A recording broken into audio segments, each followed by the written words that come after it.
when we act in courageous ways, that's what builds our self-confidence. That's one of the main key ingredients to building our self-confidence. And as human beings, our brain is wired to avoid pain and to avoid discomfort. Courage is really, on some level, about being brave enough to endure the discomfort that we may be experiencing mentally or emotionally, literally, physically, somatically in our body. And we have to learn to work with ourselves so that our body and the fight, flight, survival mechanism aspect of us knows that we're not going to die by being courageous, right? We're not going to perish if we stand up for ourselves. This is your Kick-Ass Life podcast, episode number 370 with guest Martina Barnes. This is the Your Kick-Ass Life podcast with Andrea Owen, a no BS guide to self-help and badassery. Because ladies, let's face it, life's too short for it to not kick ass. And here's your host, the girl who serves it up straight with a side of crazy, Andrea Owen. Hey there, ass kickers. Welcome to another episode of the podcast. I am so glad that you are here. Happy New Year. I know I said that last week, and I feel like I'm going to continue to say it for the rest of January's episode, maybe even into February. I'm just really leaning into this New Year energy. I'm just super pumped. I know that maybe some of you are as well, based on what we all faced last year. You know what happened that was sort of funny? I didn't remember that I did this when we took down our Christmas decorations for the 2019 Christmas. I had written a note in this one tub that we have our garland that goes on our stairs banister. And I wrote a note that said, Happy New Year. Hope you had an awesome 2020. And forgot about it. And then when we went to open up our Christmas decorations last month in December in 2020, I opened it up and was like, ugh. Loved my optimism, but it was, my husband and I had a good laugh about it. Anyway, it's a new year and I hope you're feeling good. And I wanted to actually talk to, I don't know, maybe about 10 of you listeners that this might be a good fit for. I thought it would be helpful to tell you about a recent client that I had. For those of you who have been contemplating some private coaching with either me or my lead coach, Liz. So I recently worked with a woman who had success in her career. Her resume looked amazing to anyone reading it, but she still really struggled with confidence, more specifically, the imposter syndrome. And no one would have ever guessed it based on how ambitious she was and how much she had accomplished. But she just still didn't feel like she had enough experience in her industry, even though she'd been at it for like 20 plus years. So I coached her on where that was coming from so she could easier connect the dots when it came up. Gave her tools and exercises to work on, as well as we co-created a strategic plan that worked for her to up-level her career. And I held her lovingly accountable on it. It's still in progress for this year, and she's doing the quote-unquote big effing thing, as we called it, that she was too afraid to do before we started working together. And I also work with women who have a feeling, this kind of gut feeling, that they have a problem with their relationship with alcohol. They may not identify as an alcoholic or even a problem drinker. And really about half the clients I take on struggle here. And while working with me is not a recovery program, I am a certified She Recovers coach and have 9 years of sobriety and recovery. So I can help you get clarity, again, create a plan and help you activate massive self-awareness around this particular topic that is unique to you. So if you're feeling like, that's me, or even if you feel like you have this thing that you want to do and you're curious about what a coaching relationship with me or Liz might look like, let's chat. It's super easy to apply. You can just text the word apply to 337 777. We will send you the application. It goes to me and my team, and then we will figure out what is the best fit for you to hop on the phone and see what's available to you. Again, text the word apply to 33777. Hey everyone, I wanted to interrupt this intro to just say a few words, hopefully just for a few minutes, about the events that happened at the US Capitol on Wednesday. And I am joined by my friend and DEI expert, Jessica Sharp. Hi, Jessica. Hello, hello. Thank you for being here and recording this with me on a weekend. And I just couldn't let the podcast episode go out without mentioning it. And I want to make, I know everyone is feeling so heavy, and I thought a lot about what is my responsibility as a life coach, leader, a podcaster in all of this. And there's a few things that I want to say. I feel like it's not my responsibility it's not my job to make anyone comfortable. And I'm just talking about personal development, like as it is. It's not my job to make people comfortable. It is my job to, as I call it, rip the covers off of uncomfortable things, uncomfortable conversations, so that we can be better humans. And I cannot ignore what's going on in the United States right now. And I have to say something about it. There's a couple of things that have jumped out at me that have really spoken to me, and I wanted to give voice to. One is, in 2017, I was listening to a really fantastic podcast series that I've recommended many times on the show. We will put it in the show notes again. It is from a podcast called Seen on Radio. And that this particular season was called Seeing White. And they were interviewing actor and comedian D.L. Hewley. And he said, he was on The View previously, and he's a Black man. And he said, the Obama administration and, Obama's America is what we as Americans aspire to be.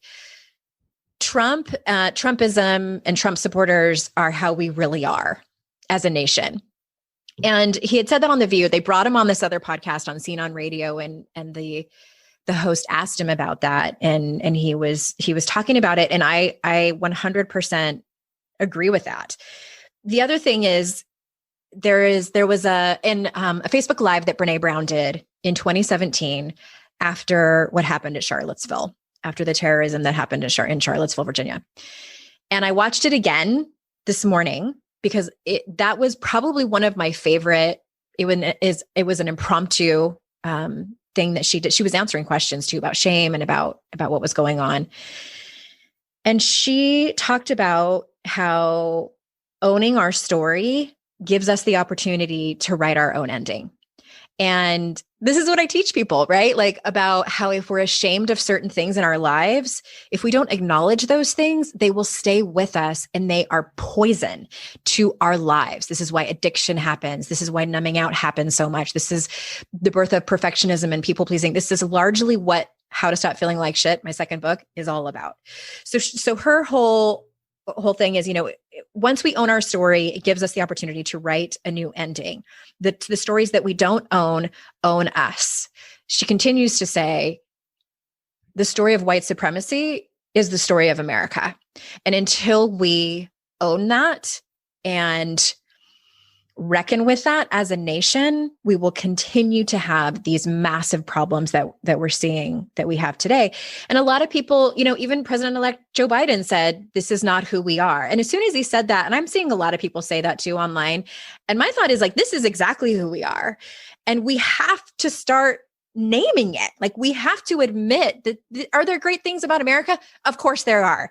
And our story, what is woven into our DNA, is white supremacy, is all these huge problems, and we have not collectively owned it. So I really recommend, I'm going to put that link in the show notes too, because she talks about privilege. She talks about power, which is something I talk about in my upcoming book. There's just so many things I think that we need to talk about and think about and learn about as a nation and as individual people. So that's my spiel. I know I said a lot. What do you think? Yeah, Jess? important things. Yeah. So I think that I think a lot of things, but The thing that you said that I wrote down that Brene said is that, when we don't own our stories own us. And I am doing diversity, equity, and inclusion work all the time. I'm a Black woman, so this is also part of my lived experience. And I also live in the South, where race is this thing that we cannot talk about. We pretend like it doesn't exist. And when anyone brings up race and privilege and supremacy, it is like, oh my gosh, people are clutching their pearls and saying, don't talk about it. Go sit in a corner. You are being divisive, right? When you have these conversations. And I think that's bullshit, certainly. But I also go back to everything that you said about what Brene said and D.L. Hughley said, and Brian Stevenson is one of my heroes, and he says some very similar things. And I think when, for your community and your audience, because for those of you who don't know, I worked with Andrea for a while, and am so in this community. I feel like it is our responsibility to not be silent when things matter. And when people push back and say, this is a divisive issue, we shouldn't talk about it, et cetera, that means we have to keep pushing harder, because we will not, it is just to my core, I believe that we will not get on the other side of these issues surrounding race. And we won't really get to equity fully if we don't acknowledge a whole lot of things. But if we don't acknowledge, the sins of our country and the fact that, Black people, we've had awful experiences. And I think that really sometimes well-intentioned white folks want to not talk about it because it makes them uncomfortable. They don't know what to say. They don't want to fuck it up. They don't want to, they don't want to deal with their own emotions. They don't want to deal with the fact that, a lot of the things that they may have been taught needed to be retaught to them. And that may be, quite frankly, problematic. But we need to stop being quiet about this stuff. And we've got to have some real difficult, courageous, bold, love-based conversations so that we can get to the other side and we can achieve equity in our country and within smaller pockets, within communities. Mm-hmm. Thank you. Thank you for your perspective. And yeah, what I saw on Wednesday was a direct result of not talking about it. Mm-hmm. Mm-hmm. It was, Charlottesville in 2017. And it's interesting to watch that Facebook Live that Brene did, because she points to so many things by saying, like, if we don't fix this, if we don't talk about it and own the story of America, mm-hmm. it's not going to get better. And what happened on Wednesday is proof of that. And I want to also kind of back up a little bit and just quickly say that the reason that I come on here and talk about these types of things, some people are like, and trust me, I think when I sent out the email a month or two ago where I talked about, or no, maybe it was over the summer when everything was really tense. And I think it was the summer. I was very candid and clear about where I stand with Black Lives Matter. And I had 400 unsubscribes. It was the most unsubscribes I've ever had from one email. And it was interesting because I sat back and thought, wow, it makes me sad that I'm losing all those people because they're just not going to listen at all. Like, there might be people out here who are hearing this, who are skipping through it, who are like, I don't want to hear it. My hope is that you understand that personal development is it's not just about your own life. If we are not actively, it's my opinion that if we are not actively trying to help and fighting for all women, we fight for no one. And if you vehemently disagree with me, I am probably not the person for you. I'm certainly not the author for you, because my next book that's coming out, I will talk about this to an extent. I'm not a race educator. That's why I have you here with me right now. That's why I consulted with you on that book. But yeah, I certainly am not the person for you. I'm not trying to push my quote unquote agenda on anyone. What I am trying to do is help people see the parallels between personal development and patriarchy and white supremacy and what's going on in the US and in other countries as well. Do you want to add anything to that? The only thing that I will add is like a major ditto. And if you are someone who is striving to be your very best as a human and engaging in personal development activities, and you don't feel like doing the work of doing justice work is important, I think you need to ask yourself some really hard questions and to ask yourself why are you even attempting to do work on yourself if you are not trying to be your best self for both yourself, but also for other people. Yeah.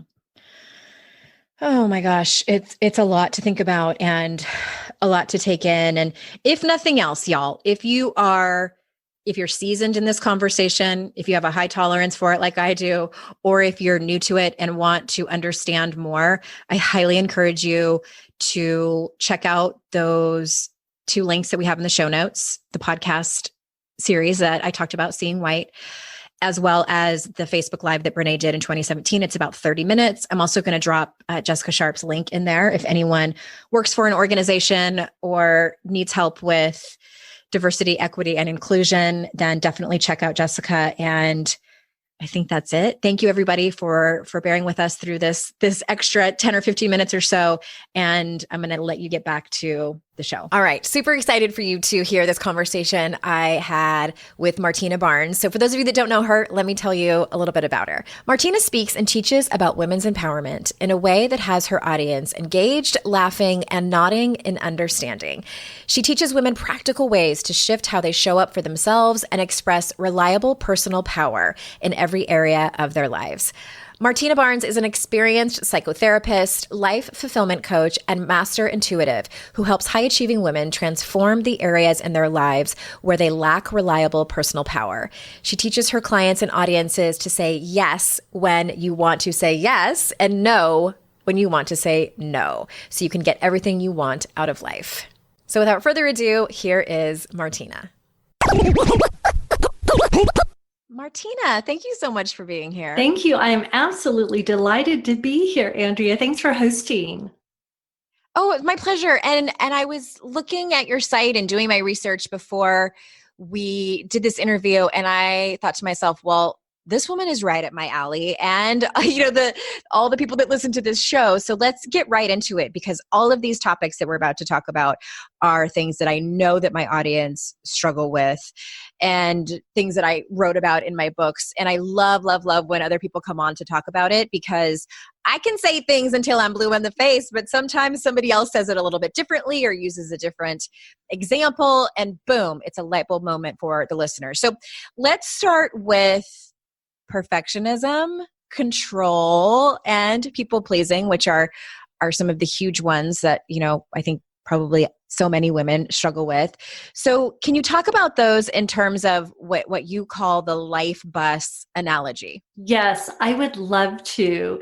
So in working with high achieving women, perfectionism, control, people pleasing, as you said, those are very, very common strategic behaviors. And I call them strategic behaviors. They're not necessarily conscious, but when we're younger and we're trying to adapt to family and society and trying to find our place, we often develop different aspects of ourselves that have certain qualities that help us. Like if we had a demanding parent, we might become perfectionistic in our actions. I love to think about each of us having a life bus, like a spiritual life bus, and we have lots of different riders in the bus. So we may have the people pleaser part, the control part, the perfectionist, the one that is big on produce, and different aspects, depending on our different situations, life situations we're in, will come and jump in the driver's seat. And this happens so seamlessly, we're not even aware necessarily that, oh, I just jumped into my people pleaser, or I just jumped into my time manager and I'm being rigid, because we're so used to all of the different people on our bus helping to drive the bus. And so we go on autopilot as these parts kind of jump in and out of the driver's seat. Does that make sense? Yeah, totally. And I always, the way I talk about it is I say, and I got this term from the rooms of 12-step programs, is it works until it doesn't. And I like that you say that, because that you were talking about, we do this many times unconsciously, because I find that many of my listeners, when they find out they're doing something like one of those default behaviors, they beat themselves up for it and like, oh, and then they feel worse about themselves. And I always say, hey, this got you to where you are, and it was helpful. Maybe people pleasing helped you manage your family of origin, or perfectionism helped you get good grades in high school or college. Or I just always want to like kind of, hold people's hand Yeah. a little bit. Works until it doesn't. Absolutely. I love that. It's so easy, especially I think as women, we expect so much of ourselves, and we can default into shame when we become aware of behavior that maybe is no longer serving us. So I love that you encourage them to see this as something that got them as far as it did, and now it's not maybe working anymore. So I love to think about, who do we want to be our bus driver. For me, I want my highest, best, most authentic, courageous self to be in the driver's seat, right? And what's so interesting is, as I said, there's so much autopilot going on that, parts are sitting in different seats on the bus, and they see a situation and they rush to the front, and they hijack the bus, and then they take us down a road we don't necessarily want to go down. So, for example, if somebody goes into a rage because they've been habitually suppressing their anger and they can't suppress it any longer, the rage part might go to the driver's seat and take over, and then take us down this rough, rocky road with potholes in it, and it's dangerous, and it can cause a lot of damage to the bus. But once the rage part did its thing, then it's gone. It's maybe sitting at the back of the bus, and we look around and we see, uh-oh, that part of me did some damage. How am I going to cope with that? Does that make sense? Yeah, totally. And yeah, oh, Lord knows I've been on damage control before many times.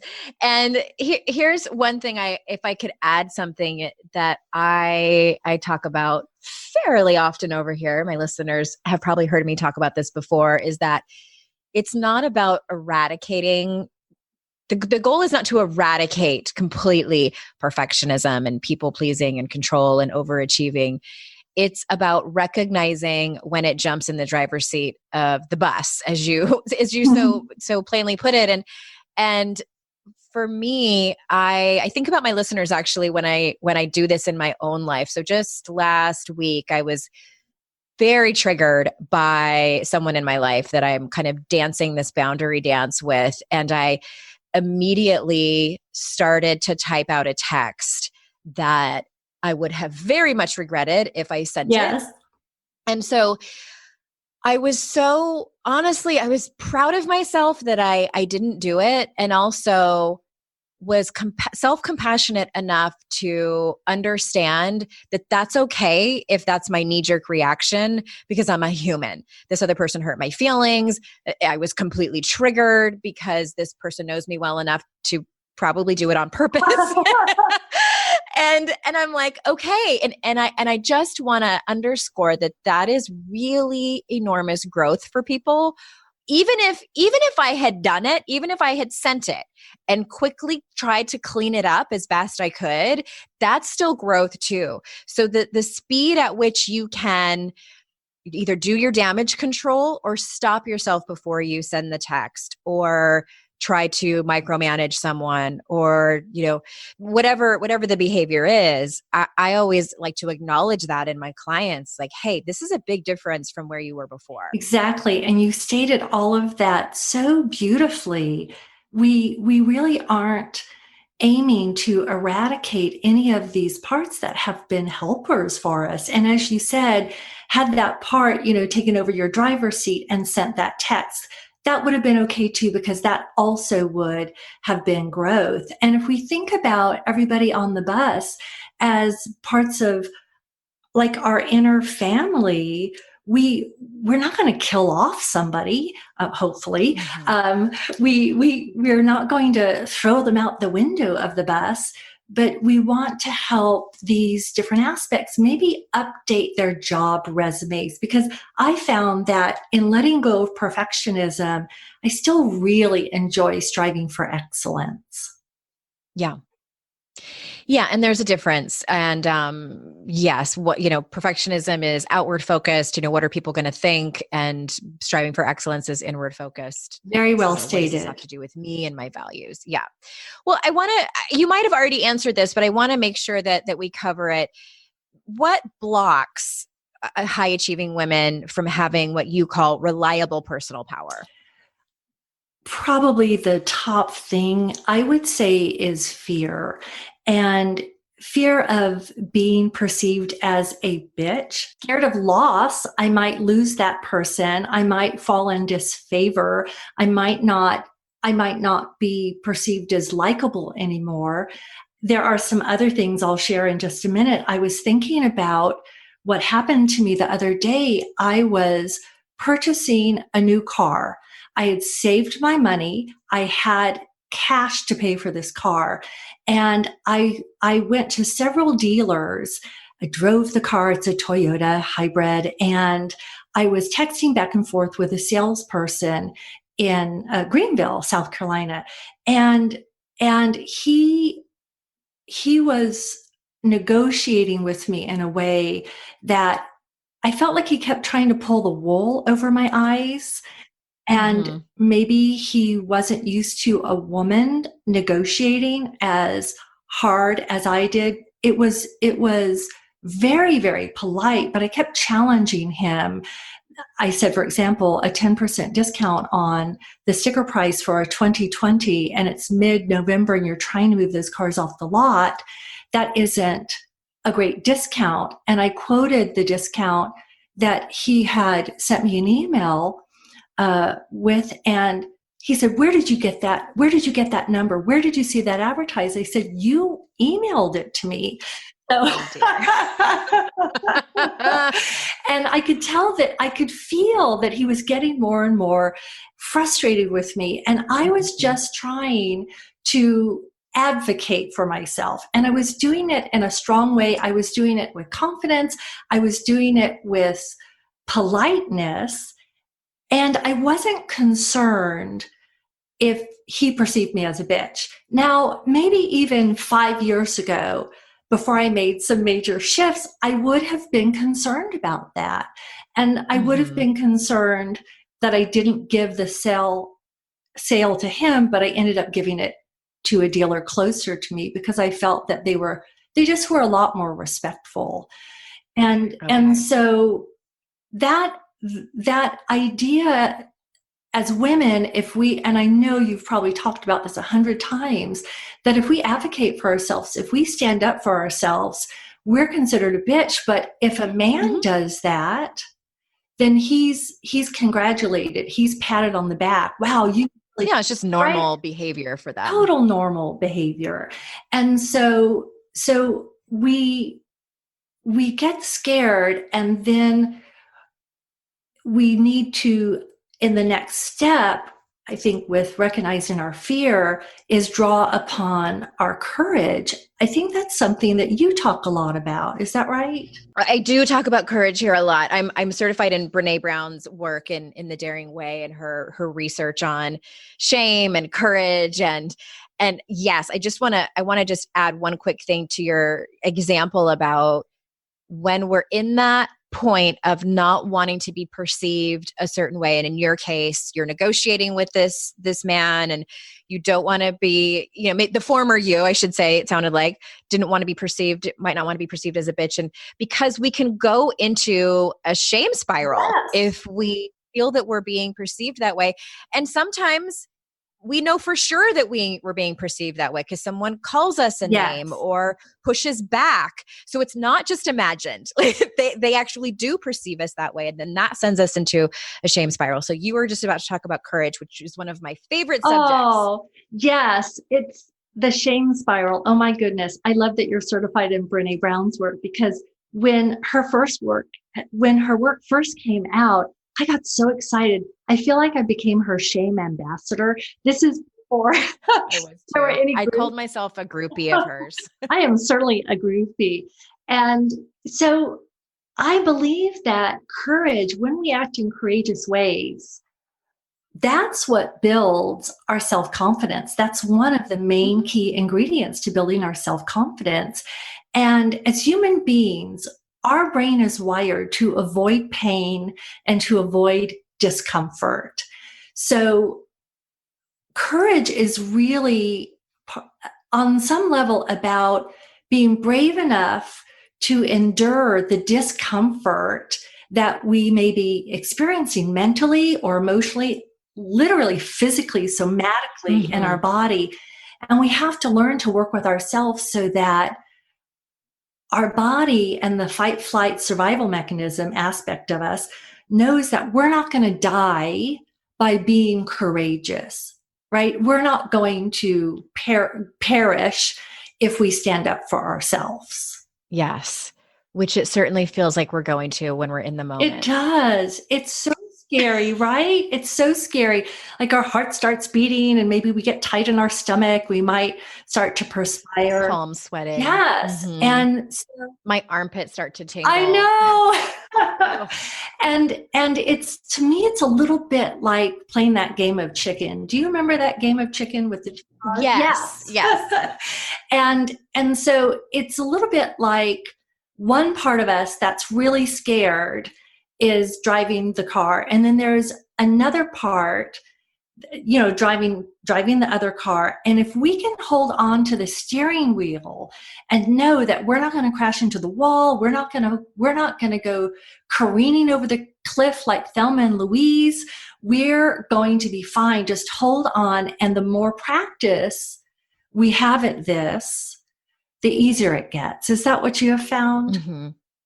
Absolutely. I have 100% found that. I've been doing a lot of research lately on confidence and looking at research that's been done in various countries. And it's extremely interesting, the differences between male and female confidence. And the most recent research that I've seen says that men also have their doubts.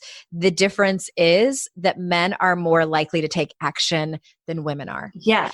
And that didn't surprise me to read that research. And yeah, there's so many things involved. I don't want to intimidate people. There's so many important things involved, I should say. And one of those things is what you were pointing to, Martina, is about our self-talk. Yes. And really, and again, I'll point to the example I just gave about last week when I was dealing with something really difficult. And I was telling my husband, I don't want to deal with this anymore. Like, I wanted to just ignore it. I wanted to just pretend like it wasn't happening. And he's like, well, that's an option. And I mean, he wasn't encouraging that, and he knows that I won't do that. But I think it's helpful to make that distinction sometimes. And again, because it's about acknowledging your courage that, I am going to respond in a healthy manner. I'm not going to ignore this, even though I might have ignored it 15 years ago. And that's not in alignment with my values. But it's really exactly what you said, that knowledge of knowing implicitly that I will not die and that this too shall pass. Yeah. This massive discomfort that I'm feeling. I read somewhere that most difficult conversations are 3 to 15 minutes long. That's not too bad. Right? You didn't say 3 to 15 hours. We're not hostage negotiators. Right? Although it feels like that sometimes. I know. Oh, doctor. Yeah. And I say that because the discomfort I have found, I don't know if you have, Martina, but the discomfort stays the same. Yeah. Just because I have the tools and I have the awareness, I'm still massively uncomfortable when I have to have hard conversations, when I have to do various things. The difference is that I am more confident that it will be okay on the other end. Yeah. And that's what creates more confidence. Yes. And, you know, someone came to me recently who had traveled with her best friend, and maybe they've been best friends for a couple of years.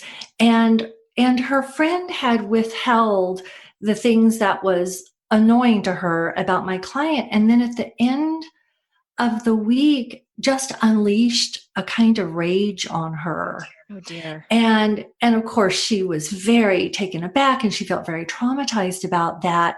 And she also saw it as a gift because she realized that that is not healthy behavior. Even though her friend said, oh, we're just having a friend fight. No, the way she was fighting was super unhealthy. And the client was courageous enough to say that. And she was courageous enough to walk away from the friendship because she had types of folks in her life like that before. She didn't know that that particular friend had that in her. And her friend couldn't hear where she was coming from. And so if that other person can't hear where we're coming from, and especially if we tried repeated times, then sometimes we have to make a tough choice to let go of a person who just demonstrates toxic behavior. Now, that's an extreme example. And hopefully most of the time we don't have to walk away from friendships like that. But we do need to have the courage, as you've talked about, to really live out our values and know that we're going to come out okay on the other side. And I feel confident that this client isn't going to unconsciously attract someone like this again. Or if she does, she's going to nip it in the bud really quickly. Yeah. What I have come to find after years of doing this work is about figuring out a way to, and I know I want to acknowledge how challenging this can be in our female friendships, because a lot of my listeners, I would probably say most of my listeners, are really into personal development. Like, this isn't the only personal development podcast that they listen to. They immerse themselves in the work. And many times they have dear friends who are not interested in doing this. Yes. So coming to agreements about boundaries in the friendship can be complicated when other people don't want to hear it. Yes. I always tell people, you know, it's not everyone's destiny to be this evolved human who's willing to look at their shortcomings and shadow sides. And I just want to acknowledge how difficult that is for people. But all that being said, and I'm sure that this is something you worked out with your client, is that it's not about just running away from the friend. And it depends on how invested you are in the friendship, but it sounds like it was worth telling that person, like, hey, I hear everything you're saying about me and all this list of grievances that you have. And there's also a way to tell me that with my dear friend Amy Smith says, with grace and kindness. And that's a learned skill that not everyone has, and takes a lot of, it just takes some time to be graceful and kind in your delivery. Exactly. It takes time. It takes practice. And I'm not suggesting that we walk away from relationships that are important to us by any means. Sometimes in a friendship, if the other person isn't really there they're not available for that personal growth, we might just move them around a little bit in our life. We may not share as deeply with that person. We may continue to love them, keep them in our life. But that's one thing that Brené Brown talks about, is we have to choose the people that we share our heart with, that they are worthy, you know, and able and capable of hearing our pain. Right? Right. Yes. 1,000% yes. And, you know, I've had a handful of clients who have brought situations to our coaching relationship where they've needed to tell a friend something that wasn't okay with them. So they take the time to work on it. They have all of their notes, and it's important because again, delivery matters, tone matters, environment matters. And I always say, give that person the opportunity to clean it up. Exactly. Like, you may be surprised. Like, they may receive it really well. That's right. And I would say probably 60 to 70% of the time, the recipient does receive it well. Like, are they ecstatic to hear that they've hurt their friend? No, but it matters so much in the relationship. And that is also one on vulnerability and intimacy and creating a better bond than you even had before. Exactly. And I think that's what you're speaking to about that better bond is key, because when we're courageous, I find that we're rewarded for that. Maybe not in a way that we can recognize right away, but when it comes to friendships and relationships, when we are honest with the other person and give them the opportunity to clean it up, then we're actually opening ourselves to deeper intimacy with that person. And that's the reward. If we hold it in, we start distancing ourselves. We start disconnecting from that person that we love and that we care about. So yes, courage will bring so many beautiful, beautiful rewards to us. I'm interrupting this conversation to bring you a few words from one of our sponsors. One thing I've been focusing on a lot over the last couple of years is how to unload some of the mental labor it takes just to be an adult. Deciding on meals, making a shopping list, doing the shopping, prepping the food, and cooking are several things I needed help with. So my husband Jason and I turned to Green Chef. Ingredients come pre-measured, perfectly portioned, and mostly prepped, so you can spend less time stressing and more time enjoying delicious home-cooked meals. My new favorite of theirs is their creamy corn and potato chowder. So good on cold days. Green Chef is the most sustainable meal kit, offsetting 100% of its direct carbon emissions and plastic packaging in every box, so you can feel great about what you're eating and how it got to your table. Green Chef is a USDA certified organic company, includes recipes for paleo, keto, and plant-powered diets. Green Chef is the #1 meal kit for eating well. So go to greenchef.com/kickass90 and use code kickass90 to get $90 off, including free shipping. That's greenchef.com/kickass90 using code kickass90 to get $90 off, including free shipping. And thank you so much for supporting our sponsors, because that in turn supports this show.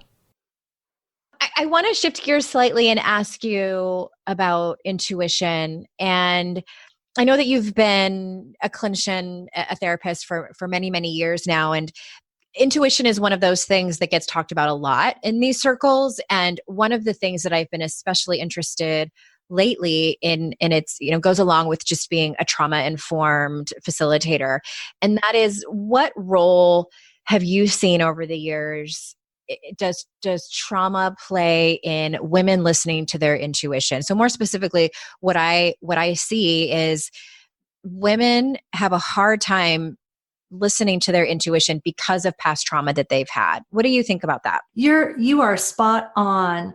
When we are young, if we are in a traumatic family environment, our intuition might tell us to put certain bus drivers in the seat, like the people pleaser, or let's be very quiet. Let's not rock the boat. We don't want to wake up mom who's snoring from passing out, with alcohol. And as we get older, what happens is we lose connection with our intuition because we're feeling something. We might feel something or perceive something in the relational field as a child or a young adult, and yet maybe the family members are telling us that what we're feeling or what we're perceiving is not true. So that's one aspect where we start to question ourselves. And then trauma impacts our physical body, our emotional self, our mental self, and all of our wires start to get crossed. So especially with complex childhood trauma, the mechanism of the fight, flight, the nervous system, our brain is developing, all of those mechanisms just cross our wires. I'm thinking also of, someone maybe who is in their early 20s and they're madly in love with a man, and they have this intuitive sense that he's cheating on them. And every time she confronts her boyfriend, he denies it, and he starts to say things like, "You're crazy, you're jealous, you're just trying to control me." And so then that is very traumatic to experience, being lied to in that way. And then eventually the truth always comes out. And oh my goodness, he's had a second girlfriend the whole year that I've been dating him. And so that hits our self-esteem. And we then may shame ourselves because I knew that I was right. I knew he was cheating on me, and I didn't walk away because I loved him and I wanted to believe he loved me. And I was so invested. I was so invested in this relationship working out. So then when we have that distrust, whether it's from childhood trauma or a traumatic experience that happens to us as a young adult or an adult, then we don't know what to believe anymore. And we get in the habit of overriding the impulses that are what we call intuition or unconscious intelligence. So trauma just crosses so many wires inside. And when we can work with a trustworthy coach like yourself, I'm sure you're able to help the client start to unwind all of those old messages and false beliefs they took on about themselves. And then they can start to get in clear communication with themselves again. Yes. I'm so glad that you shared all of that because, and for the record, I am not trained in complex trauma, and those people get lovingly referred out to someone like you or someone who's trained to do that. Also, my friend that I mentioned, Amy Smith, was on the podcast not long before this one talking about hypnotherapy. And there's all these different modalities for people to be able to heal from that. And I will say that it's not a one and done thing for many people. It's like you said, it's complex and it has layers. And I was sort of grimacing over here. I know no one can see me, but as you were telling that story, that example, I'm like, that was my life. That exactly happened to me. And I was gaslit just as you. Yes. And then my thoughts sounded like, am I crazy? Like, am I? And then also my ex-husband was literally telling people that I was crazy, telling everybody in his family, telling all of our friends that I was crazy. He called me a nut job. He called me all these names. And so that he could continue this other relationship. And then it all ended up falling apart for him and for us. And after that, I told myself, never again am I going to not trust my intuition. And then guess what I ended up doing? Not trusting my intuition. so then it was the second relationship where I pulled my head up and thought, okay, this is bigger than me and I need real help to be able to heal from it. And that's really when I went on the trajectory to change my life.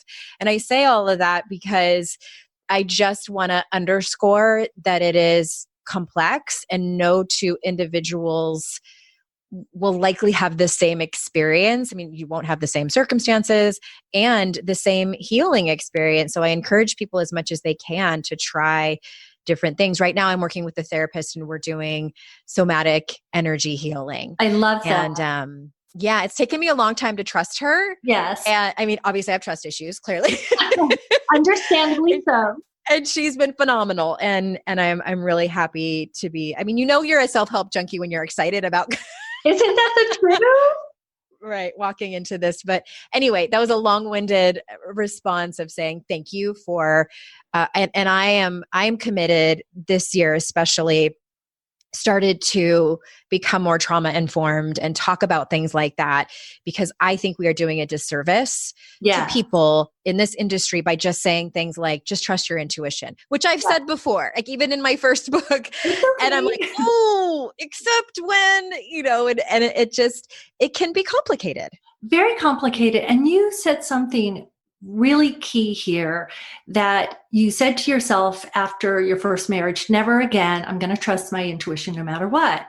And that's a beautiful intention. And yet it was a great sentiment, right? Right? Great sentiment. And as human beings, I'm not evolved enough to get the lesson the first time. Mm-hmm. So I hear you, sister. I had more than one relationship like that in my 20s. And it devolved to the point that I stopped eating. I couldn't sleep. I started getting migraine headaches, so, and our body is telling us like, put the brakes on, so it is very complex. It's not as easy as saying, trust your intuition, because there are lots of voices in us. There are lots of riders on the bus, the life bus. Well, which one do we know is the true voice? And it takes practice. And again, it takes courage, and it's very multi-layered, and it's an ongoing process. I was born with a highly intuitive brain, and I was given so many mixed messages that by the time I was probably 20, I thought I was crazy. And it took me some time to really extricate myself from my family of origin beliefs. I came from an alcoholic family. And so that road to learning to trust my intuition again, it was a long road.